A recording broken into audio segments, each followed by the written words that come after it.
Hola, vamos a partir el estudio de las enfermedades digestivas con las enfermedades del esófago. Las enfermedades esofágicas son un conjunto bastante extenso que van desde patologías muy banales o benignas, por así decirlo, más que banales, como el reflujo gastroesofágico, a patologías muy graves como el cáncer de esófago. Y entre medio tienen ustedes toda esta cantidad de patologías que afectan al esófago, de las cuales vamos a revisar algunas de ellas.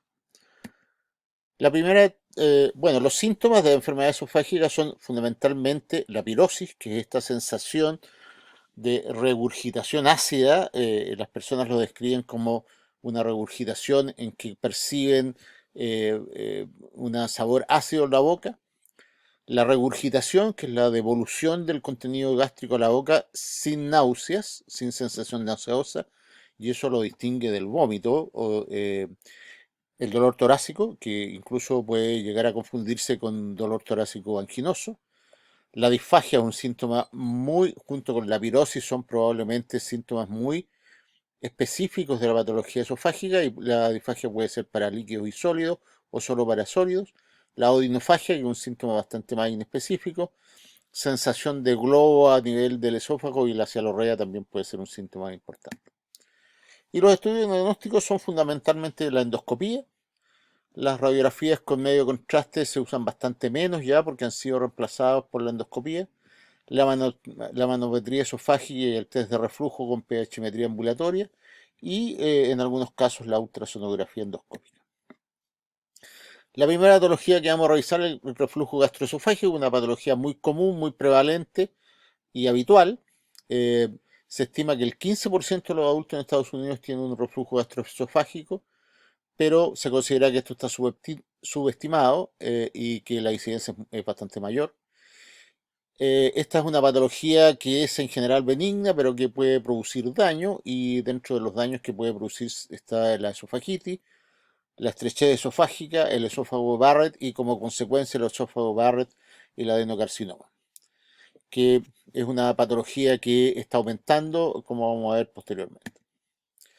En general, el reflujo contenido ácido y pepsina, que es lo que refluye, pues causa erosión y úlceras, y eso lleva a esofagitis. Existe un grado de reflujo ácido que es normal. Las personas después de comer, o cuando han comido en exceso, o cuando han bebido en exceso, tienen reflujo ácido, y eso es habitual y es normal. Pero la esofagitis resulta del excesivo reflujo, a menudo acompañado de alteraciones en el aclaramiento del jugo gástrico refluido. Ya vamos a ver qué se considera excesivo. Y las personas con reflujo gastroesofágico y esofagitis suelen ser la minoría, porque en general el reflujo fisiológico es muy, muy habitual. La restricción del reflujo ácido depende de la integridad fisiológica y anatómica de la función esófago-gástrica del esfínter gastroesofágico, que es un esfínter complejo que comprende un esfínter esofágico inferior y un diafragma que los rodea. Y se han reconocido tres mecanismos de incompetencia de este esfínter esofágico inferior, que son la relajación transitoria del esfínter esofágico inferior, que es lo que se produce en el 90% de los sujetos normales, una hipotensión del esfínter esofágico inferior, y una distorsión anatómica que se produce cuando hay una patología asociada, que suele ser la hernia del hiato, que la vamos a ver enseguida.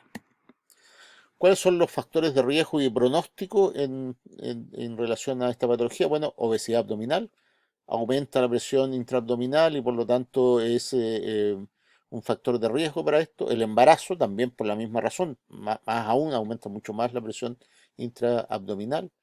Los estados de hipersecreción gástrica, como el síndrome de Solinger-Ellison. Un vaciamiento gástrico demorado puede producir esto. Una peristáltica esofágica alterada, y la glotonería, es decir, aquellas personas que comen en exceso y por lo tanto producen una distensión gástrica importante. Los síntomas son la pirosis y la regurgitación, síntomas muy comunes que las personas lo reflejan en forma muy característica y que son bastante específicos. Y como síntomas menos comunes, la disfagia, cuando ya hay una esofagitis o una esofagitis con estrechez esofágica, bastante infrecuente. Y el dolor torácico también es relativamente infrecuente. pero puede presentarse.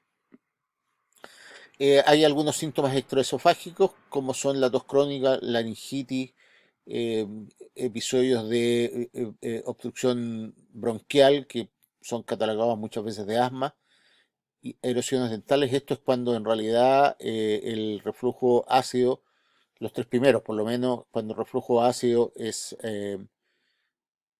inhalado y va al sistema respiratorio, se producen estas situaciones. Y cuando el reflujo es muy frecuente y llega a la boca, puede producir estas erosiones dentales. Y hay algunas asociaciones propuestas que producen esto. Una de esas importantes es la apnea del sueño.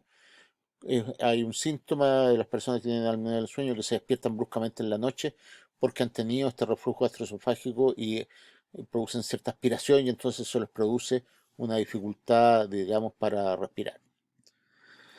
El diagnóstico es la endoscopía, que intenta ir a determinar si en realidad hay esofagitis. Ese el, el signo que intenta buscar la endoscopía. Y cuando las personas tienen muchas molestias y la endoscopía es normal, se suele hacer lo que se llama el test de reflujo, que se hace con una pHmetría. Se coloca un electrodo que mide el pH y se considera que hay un reflujo gastroesofágico patológico excesivo, como decía anterior, cuando el 5% del día o más el pH es menor a 4. Ahí entonces estaríamos definiendo que entonces hay un reflujo excesivo. Las complicaciones, que son relativamente raras, son la esofagitis crónica, la estrechez esofágica, que es aún más rara que la esofagitis crónica, el esófago de Barrett, que no es tan infrecuente, y la importancia del esófago de Barrett es cuando hay un cambio en el epitelio que recubre el esófago, y entonces se produce ahí una situación de el epitelio reemplazado por otro epitelio que es precanceroso muchas veces. Y la importancia del esófago de Barrett, además de que es una situación crónica que produce una serie de molestias, es que se asocia con adenocarcinoma del esófago, y el riesgo de desarrollar adenocarcinoma teniendo esófago de Barrett desde 0,1 a 0,3% en el año. Y el tratamiento, bueno, muy importante las modificaciones en el estilo de vida: bajar de peso, evitar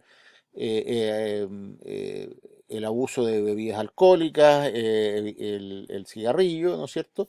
Y el segundo, los otros dos pilares del tratamiento son los inhibidores de la secreción ácida, que en este momento lo que se usa son los inhibidores de la bomba de protones, omeprazol y sus similares, digamos.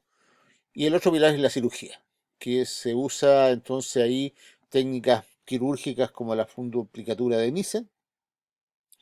Y la efectividad de estos dos tratamientos es equivalente, así que ahí muchas veces son los pacientes los que eligen. Los pacientes que no quieren pasar por un tratamiento crónico pueden elegir la cirugía, o los pacientes que son muy em, temerosos de la cirugía pueden elegir el otro tratamiento. Tiene una efectividad equivalente. Otra patología importante es la hernia hiatal, que es la herniación del estómago en el mediastino a través del hiatus esofágico del diafragma.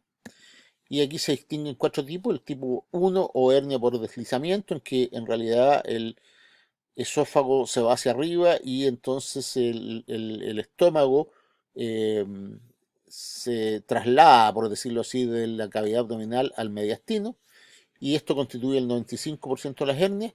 Y los tipos 2, 3 y 4 son subtipos de hernias paraesofágicas, en la cual muchas veces el fondo del estómago se desliza hacia el mediastino al lado del esófago, por eso se llaman paraesofágicas. La herniación puede ser debida a otras, en el tipo 4 la herniación es debida a otras vísceras, además del estómago, y ahí muchas veces una de las más comunes que se hernia es el colon. El diagnóstico se hace por síntomas de reflujo gastroesofágico y una radiografía con medio contraste, en que se ve entonces el estómago que está en el mediastino, o las vísceras que han herniado al lado del esófago. Y el tratamiento suele ser quirúrgico. Lo que se busca es volver el estómago a la cavidad abdominal y reparar el hiato esofágico para evitar que se vuelva a reproducir la hernia. Otra patología que es relativamente frecuente son los divertículos esofágicos que se clasifican en epifrénicos, hipofaringios o medioesofágicos. Y uno de los divertículos importantes a tener en cuenta es el llamado divertículo de Zenker, que es un divertículo hipofaringio que resulta en una presión intraluminal aumentada asociada con obstrucción distal, y en el caso de este divertículo, el divertículo de Zenker, esta obstrucción distal es debida a un músculo cricofaringio estenótico, que está localizado en el esfínter esofágico superior. Entonces eso produce aumento de la presión y la aparición de este divertículo. La sintomatología, cuando los divertículos son pequeños, habitualmente son asintomáticos, y en los divertículos más grandes, como puede ser el caso del divertículo de Sanger, hay disfagia, hay halitosis, porque ahí se produce acumulación de alimentos que se descomponen y entonces producen mal olor, o la aspiración de este contenido que está en el divertículo, ¿no es cierto? Esta aspiración se produce por retención de comida y salida en el divertículo, que se vacía y se puede ir a la vía respiratoria. El tratamiento suele ser quirúrgico y consiste en la resección del divertículo, y en el caso del divertículo de Zenker, la miotomía cricofaringia para disminuir la obstrucción y evitar que se reproduzca el divertículo. Una enfermedad clásica del esófago que ahora se ve menos, pero que suele ser importante, es la galasia, que es una enfermedad causada por pérdida de células ganglionares dentro del plexo mamillo-entérico. La incidencia poblacional suele ser 1 en 100.000 en Estados Unidos, no es una enfermedad muy frecuente. Se presenta entre las edades de 25 a 60 años, y esta enfermedad envuelve tanto las neuronas colinérgicas como a las inhibitorias. En general, esta ausencia de las neuronas lleva a una relajación deglutiva alterada del esfínter esofágico inferior y ausencia de peristalsis. Y la causa última, aunque esta es una hipótesis, sería un proceso autoinmune atribuible a una infección latente con virus del herpes simple 1 combinado con susceptibilidad genética. Pero esto no es una cosa que se haya demostrado. La galasia de larga duración se caracteriza por una progresiva dilatación y una deformidad sigmoidea del esófago, con hipertrofia del esófago, del esfínter esofágico inferior. Ahí ustedes tienen, aquí ustedes pueden ver cómo se ha producido. Aquí está la obstrucción, ¿no es cierto? Ahí está digamos, la constricción exagerada del esófago, y ustedes pueden ver cómo el esófago antes de esto se ha dilatado, y entonces aquí sigue un eh, conducto muy estrecho y que tiene un cierto símil, en la radiografía al menos, con la imagen que se ve del sigmoides. Y aquí ustedes pueden ver también cómo está dilatado el esófago proximal, y aquí se ve una obstrucción, y hay un paso filiforme del medio contraste hacia el estómago. La sintomatología suele ser disfagia para sólidos y líquidos. Aquí en estos dos elementos hay dificultad para la deglución. Regurgitación por esta obstrucción, ¿no es cierto? Dolor torácico por el espasmo esofágico que se produce, y pérdida de peso porque las personas tienen problemas para alimentarse. Pueden producir algunas complicaciones que se producen también, como ya antes, por la aspiración del contenido del esófago, y estas complicaciones pueden ser bronquitis, neumonía por aspiración o absceso pulmonar también por aspiración. El diagnóstico diferencial hay que hacerlo con el espasmo esofágico difuso, con la enfermedad de Chagas, que también produce por destrucción por el parásito, digamos, de la inervación del esófago, y la pseudoacalasia. El diagnóstico se hace con radiografía con medio contraste y con manometría esofágica. Vamos a dejar hasta aquí esta parte y vamos a seguir en un segundo diapositivo.